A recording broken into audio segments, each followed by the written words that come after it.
Bonjour, j'espère que ça va bien.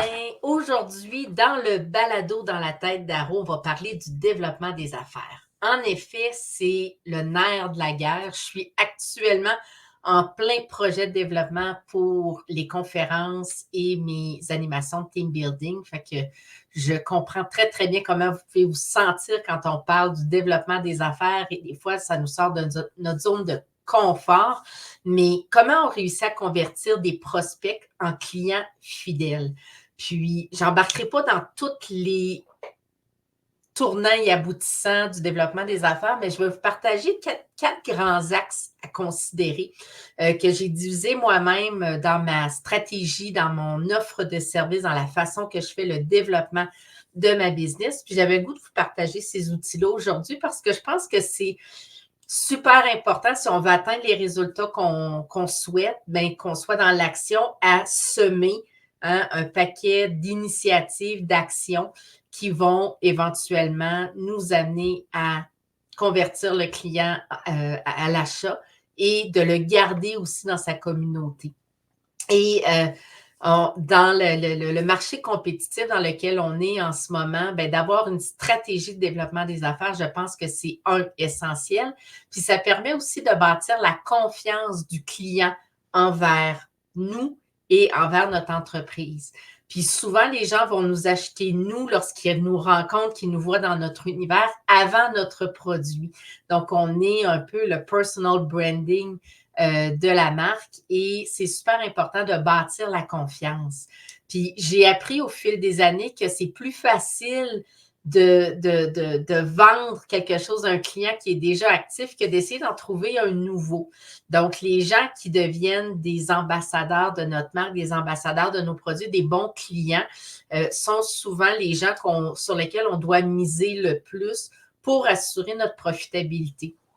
Et dans les axes que j'avais le goût de partager, je vais commencer par le premier. Dans le fond, c'est super important de comprendre c'est qui notre client cible, c'est qui notre prospect, c'est quoi ses enjeux, c'est quoi qui l'empêche de dormir la nuit, c'est quoi ses grands désirs, hein? Parce qu'il y a deux volets sur les axes sur lesquels on peut faire l'approche. Il y a répondre à une problématique ou répondre à un désir, un besoin qui est positif. Fait que, il y a le pain qui est plus douloureux on veut changer et il y a le gain, c'est quoi l'appât, la récompense d'acheter notre produit ou notre service. Fait qu'on va travailler sur ces deux axes-là souvent et de bien comprendre c'est quoi ses besoins, ses désirs nous permet d'avoir le bon angle de communication, d'utiliser les mêmes termes qu'il utilise lui dans son langage et de vraiment bien cibler dans le fond, qui il est et qu'est-ce qu'on doit lui dire pour attirer son attention. Donc, de ne pas hésiter, bien sûr, à poser des questions à notre clientèle cible pour bien comprendre c'est quoi l'angle d'approche. Puis, j'ai appris aussi avec les gens de chez Communication Futée au fil des années que les gens ne nous cherchent pas. Ils cherchent une solution à un problème ou à combler un désir, mais ils ne nous cherchent pas spécifiquement, ils vont nous trouver. Puis comment ils réussissent à nous trouver?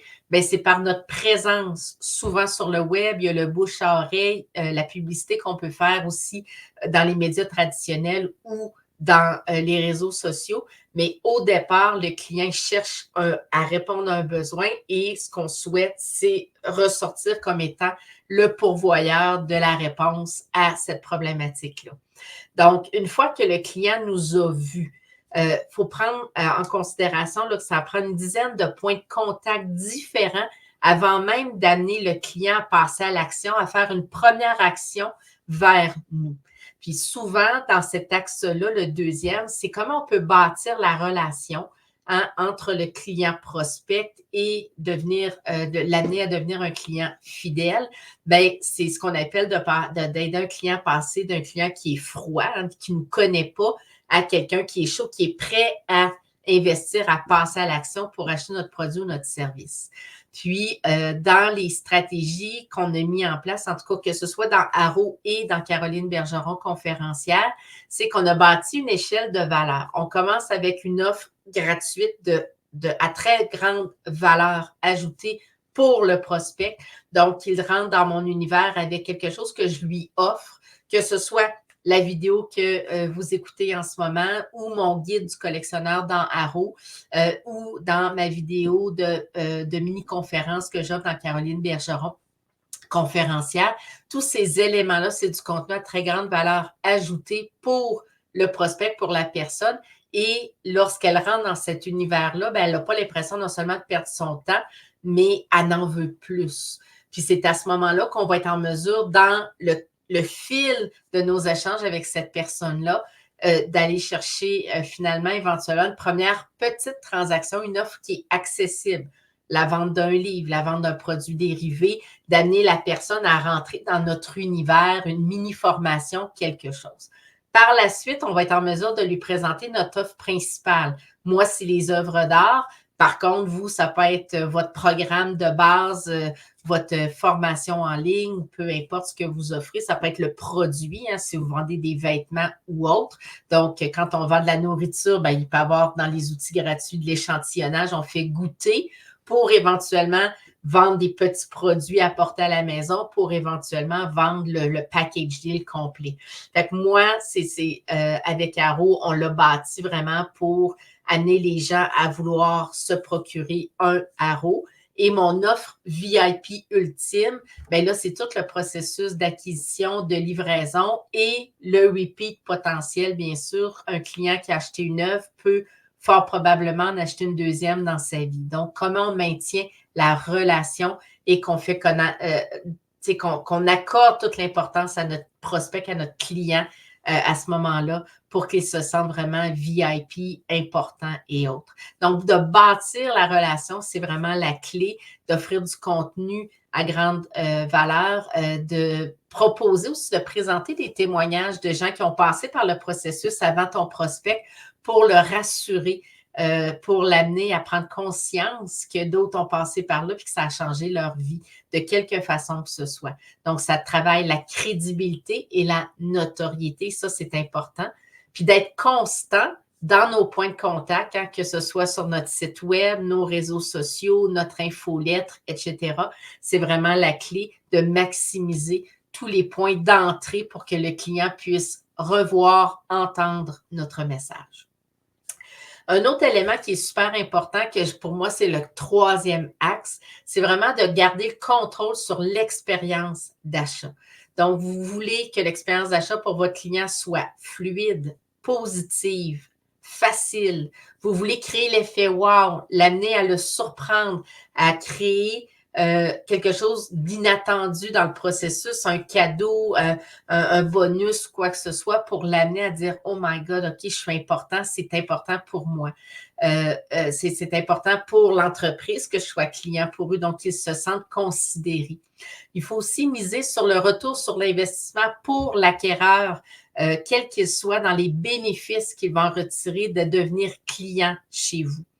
Ça nécessite aussi de la préparation hein, pour garder le contrôle. Donc, au niveau du contrôle des objections, d'être capable de les anticiper, d'être capable de les nommer avant même qu'ils l'aient exprimé vocalement.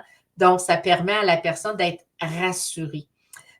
L'originalité, de trouver une façon ludique de se démarquer, de ne pas faire comme tout le monde, c'est toujours quelque chose qui est gagnant et qui reste dans la mémoire des gens. La quatrième axe à considérer qui est super important, c'est comment fidéliser le client. Une fois qu'il vous a acheté une première fois, comment réussir à créer le repeat, comment réussir à le convertir en ambassadeur de votre marque. Parce qu'on sait, la plus belle publicité, c'est le bouche-oreille. C'est un client convaincu, satisfait, qui va en parler à un autre.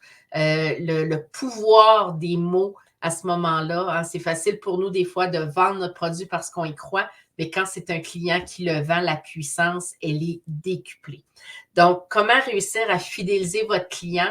Bien, c'est en ayant vraiment une stratégie de fidélisation, que ce soit par une expérience VIP, que ce soit par des cadeaux spécifiques à vos clients fidèles, que ce soit des privilèges à vos clients, puis tout ce qu'on doit travailler, c'est le concept de flatter l'ego, de le considérer, de l'appeler par son prénom, de faire des suivis avec lui personnalisés par rapport à ses achats, son niveau de satisfaction, de lui faire sentir que ses commentaires et son expérience est importante pour nous, puis qu'on est à l'écoute de ses besoins.